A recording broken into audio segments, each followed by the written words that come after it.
हाय दोस्तों। बात कुछ उस समय की है जब बैंक ऑफ बड़ौदा के 362 अकाउंट से 22 लाख रुपए गायब हो गए। ये शुरुआत उस समय हुई थी जब नवंबर 2021 में बैंक ऑफ बड़ौदा ने अपना एक मोबाइल ऐप लॉन्च किया, बीओबी वर्ल्ड नाम से। जानकारी के लिए मैं एक बात बता दूं, ये वही ऐप है जिसे इकोनॉमिक टाइम्स ट्राइब अवार्ड में फर्स्ट रैंकिंग का अवार्ड मिला था।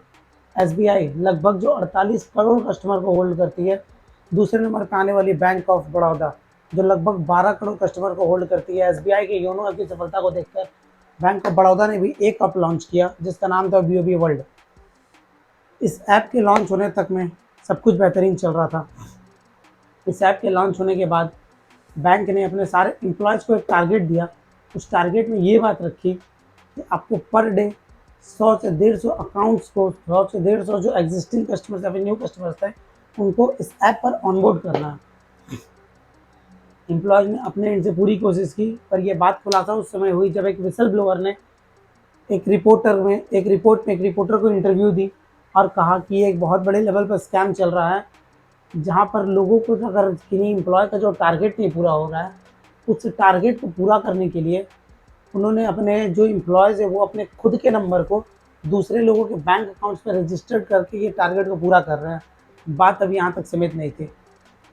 एक ही अकाउंट से, एक नंबर से एक अकाउंट रजिस्टर्ड कर देना टारगेट को किसी तरह से पूरा नहीं कर पा रहा था, तो उन्होंने ऑफिस के जो पियोन्स थे, बाकी और भी जो लोअर ग्रेड के एम्प्लॉय थे, जो बाहर के चाय स्टॉल्स वाले थे, उन लोगों के नंबर से अपने टारगेट्स को पूरा करने की बात रखी और उन्होंने अपने टारगेट को पूरा किया। लेकिन एक समय के आने के बाद एक भोपाल जोन के एम्प्लॉय को ये बात पता लगी कि एक नंबर वो एक से ज़्यादा बहुत सारे बैंक अकाउंट्स में रजिस्टर कर पा रहे थे। ये एक लूप होल जब उन्हें पकड़ में आई, तो उन्होंने इस चीज़ की शुरुआत की और एक एक नंबर को 50-50 अकाउंट, 100 अकाउंट में रजिस्टर्ड किया और लगभग इसमें उन्हीं लोगों को टारगेट कर रहे थे जिनका अकाउंट्स, जो ऐसे अकाउंट होल्डर थे जो या तो पेंशन होल्डर्स थे या फिर जो ज़्यादा एज के थे, जो आईटी क्षेत्र से आईटी क्षेत्र की थोड़ी कम जानकारी रखते थे, उन लोगों को उन्होंने टारगेट करना शुरुआत किया। अब धीरे धीरे ये बात और भी सारे बैंक ऑफ बड़ौदा की ब्रांच में फैली।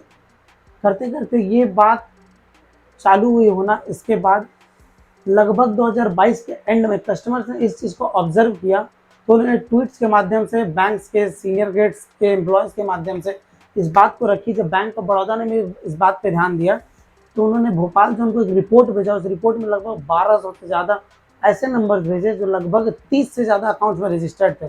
कोई कोई नंबर तो ऐसे थे जो 100 से भी ज़्यादा अकाउंट्स में रजिस्टर्ड थे। इस बात को नज़र में रखते हुए आरबीआई ने भी एक नोटिस इशू किया, जिसमें उन्होंने बैंक ऑफ बड़ौदा को एक इंटरनल ऑडिट चलाने की बात रखी। उस इंटरनल ऑडिट में एक और गलती बैंक ने ये की, ये ऑडिट उन्हीं के हाथ में दिया गया जिन्होंने ये स्कैम किया था। अगर बात की जाए तो एक ब्रांच वाले दूसरे ब्रांच को ऑडिट कर रहे थे, दूसरे ब्रांच वाले इस ब्रांच को ऑडिट कर रहे थे।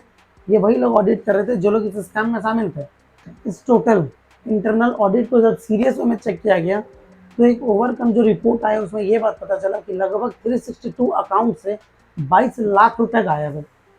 उस 22 लाख रुपए का अभी तक तो कोई अता पता नहीं है, बट बैंक ऑफ बड़ौदा ने अपने लगभग 60 से ज़्यादा एम्प्लॉयज़ को भी सस्पेंड कर रखा है। वो पैसे कस्टमर्स को मिलेंगे, कैसे मिलेंगे, किस वे में मिलेंगे, इसका अभी तक किसी तरह का कोई खुलासा नहीं है। आरबीआई ने फिलहाल अभी बैंक ऑफ बड़ौदा की ऐप को बैन रखा है, नए किसी कस्टमर्स को ऑनबोर्ड नहीं किया जा रहा उस ऐप पे।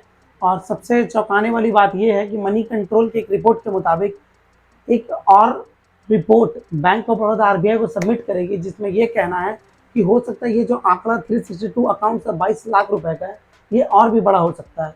ये आंकड़ा वो फाइनल रिपोर्ट्स आने के बाद ही पता चलेंगे। इन सभी बातों को ध्यान में रखते हुए ये सभी बैंक ऑफ बड़ौदा के जिनका भी बैंक अकाउंट है, मैं उनसे ये अपील करना चाहूँगा कि इस बात पे थोड़ा सा ध्यान दें। आपके घर में जो भी बूढ़े बुजुर्ग हैं या फिर जो भी ओल्ड एज के लोग हैं, उनके अकाउंट्स को एक बार चेक करा लिया जाए। चेक कर ले कि वो खुद आपके नंबर से रजिस्टर्ड है या नहीं, या फिर आपके साथ भी ऐसा किसी तरह का फ्रॉड हुआ है या नहीं। इससे पहले देर उस चीज़ को चेक कर लिया जाए। ये एक बहुत बड़े स्तर पे फ्रॉड चल रहा था, जो लगभग 362 अकाउंट से 22 लाख रुपए गायब हुए। हो सकता है ये आंकड़ा और भी बड़ा हो, ये फाइनल रिपोर्ट आने के बाद पता चलेगा। ये था हमारा जो बैंक ऑफ बड़ौदा वर्ल्ड नाम का ऐप आया था, उसके तहत जो स्कैम किया गया था, उसका फुल डिटेल रिपोर्ट। अगला वीडियो में मैं ऐसा ही कुछ एक जानकारी वाली चीज़ लेकर आऊँगा जो आम जनता के लिए बहुत ही यूज़फुल होगा। धन्यवाद, हम लोग फिर मिलते हैं नेक्स्ट वीडियो में।